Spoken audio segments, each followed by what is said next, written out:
The best way to make money on YouTube and become a massive YouTube celebrity is to actually get out in front of the camera and speak to your audience in person.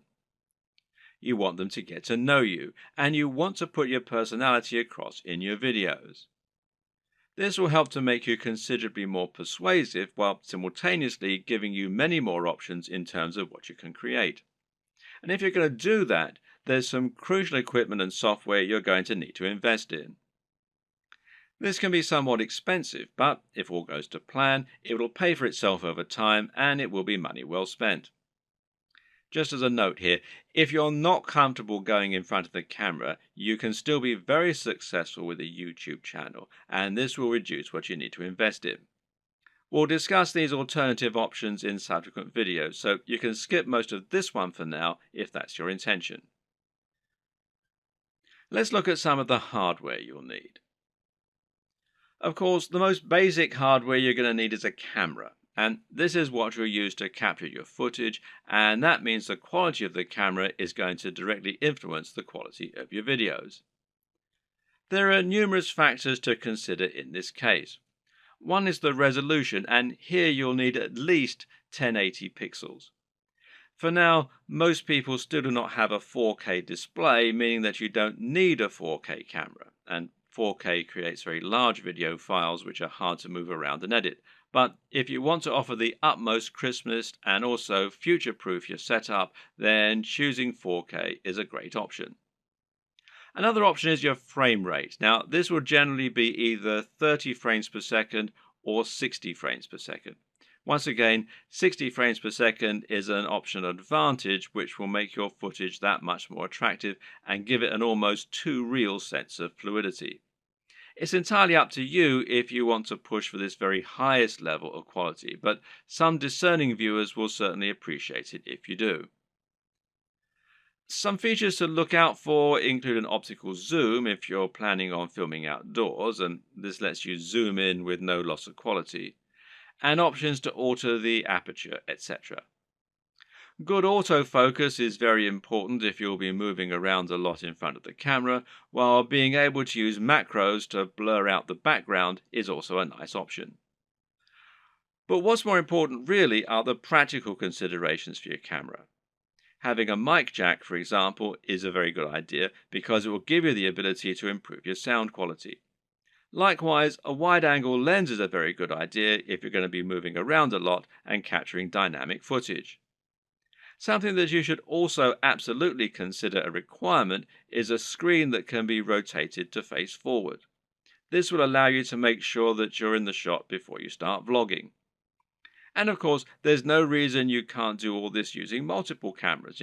Many people will use both a GoPro for capturing more action-packed dynamic footage and then a regular camera for their vlogging. If you want to go budget, then you can get by using an iPhone camera or a Samsung camera on your phone, as long as it's a newer model. But if you're serious, then you should at least invest in a basic camera along the lines of, say, a Canon G7. Also important is to get a tripod. Is it possible to film without one? Well, sure, you can always balance your camera on a pile of books on top of an ironing board. But you'll find out that lining up good shots ends up taking a lot more time than you will be willing to go through on a regular basis if you take this approach. A tripod will thus save you a huge amount of time while also getting better angles, thereby giving your channel a higher quantity and quality of videos, which is obviously going to be a very good thing in terms of getting lots of views. Another thing to look for potentially here is a tracking head from the likes of Manfrotto, who also make tripods. This will allow you to attach your camera on top of your tripod and then let you perform panning shots and slow zooms. This is what will give your footage a much higher level of professionalism, and it's very important if you're planning on doing product reviews and want to feature slow pans of the items you're reviewing. These work by providing friction on a rotating pivot and a handle. You then gently push on the handle with just a finger or a palm, and the resistance will keep the motion slow and smooth as it gradually moves around the object in focus. It's important to use a manual focus during these shots rather than an automatic one. It's often said that the best lighting is natural lighting.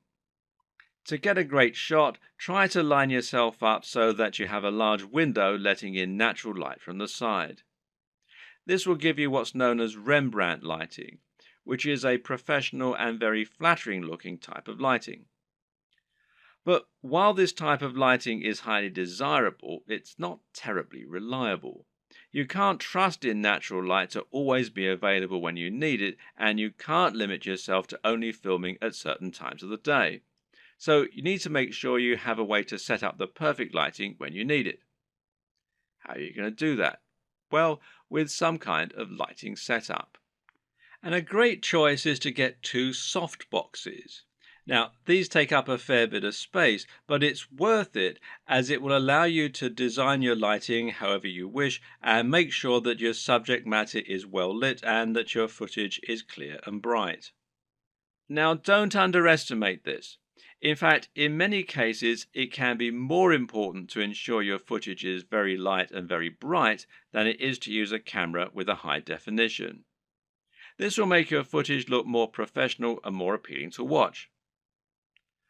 Want to go one step further? Well, depending on the nature of your videos, you can get creative here if you want. Jonathan Morrison has a YouTube channel that's all about showcasing technology products in the very best possible way and making them highly desirable. This gets him a lot of views and helps him to sell a lot of affiliate products, which of course means that manufacturers are happy to work with him and to supply free products for review. One trick he uses to accomplish this is to use colored lighting. He'll often light phones and other gadgets in a bright pink, green or purple hue on a white background, which makes them look more modern and more crisp, especially with his high-quality video equipment. The great thing is that colored bulbs are actually very affordable, so this is something you can mimic fairly easily yourself, should you want to. Just like it's important not to underestimate the importance of your lighting, you also need to ensure that you never underestimate the importance of your sound quality. If you want to make your video look and sound professional, then it's absolutely crucial that you have good quality sound and don't just get a muffled sound into a regular camera microphone from a distance. Things like acoustics matter, and even if your viewers don't notice the difference, they'll be able to feel the difference. Things like this make a massive psychological impact and can be the difference between a channel that has high production values and that people love to watch, and one that looks unprofessional and that nobody takes seriously.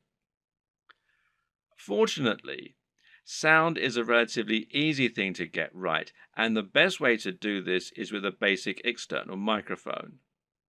You can get a lapel mic, also known as a lavalier mic, easily enough, and then attach it to your phone or camera to record your audio at the same time. Better yet, find a high-quality microphone that you can plug directly into your camera's mic jack. The Blue Yeti Snowball microphone is one of the most popular choices among YouTubers right now, and it is a very affordable option that will provide a crisp and clear sound quality very easily. As well as hardware, you'll also need to invest in some basic software and other intangibles. The most obvious thing here is your editing software, which you're going to use to take your footage and turn it into something that has a narrative structure and that's actually fun to watch. There are plenty of options here, which include Sony Vegas, Final Cut Pro X, iMovie, and Adobe Premiere with After Effects. Your choice will depend on personal preference, budget, and your computer. But either way, you will need a professional editing suite in order to make your videos look the part. This is what you'll use to cut and stitch together your footage, and it's what you'll use to add things like music and logos. There are numerous graphics you'll also want to add to your videos. For example, you'll probably find you need some kind of logo to overlay on top of your videos if you want to build a brand. This is important as it will help to ensure people know who you are and that your videos and content are from the same creator. A good logo should be coupled with a good name, and ideally, the two together should be enough to communicate everything new viewers need to know about your brand. If you get this just right, then people should be able to tell from those things alone whether they be interested in your channel and potentially subscribe with no further information. Other graphics will also come in handy. For example, you might want to use bottom thirds, which you will overlay on top of your video as a way to annotate what's happening on the screen. Then you might want to find some stock images that you can use to illustrate points that you're making or that you can use in conjunction with your recorded footage. On top of this, you'll need to look into video and sound for your videos. One important thing here is a video opener, which is a short clip that will play at the start of your videos and help you to further cement your brand while indicating that the video has started. Music can be very useful and would allow you to make your videos a lot more engaging while also being able to invite emotional responses. So, where do you find all these extra materials? One answer is to pay for your materials to be created on a site like Fiverr or Upwork. These sites will allow you to find freelancers who can create your materials for you and make them look very professional. Again, it's a small investment, but it's very much worth it, seeing as how much use you'll be getting out of these things.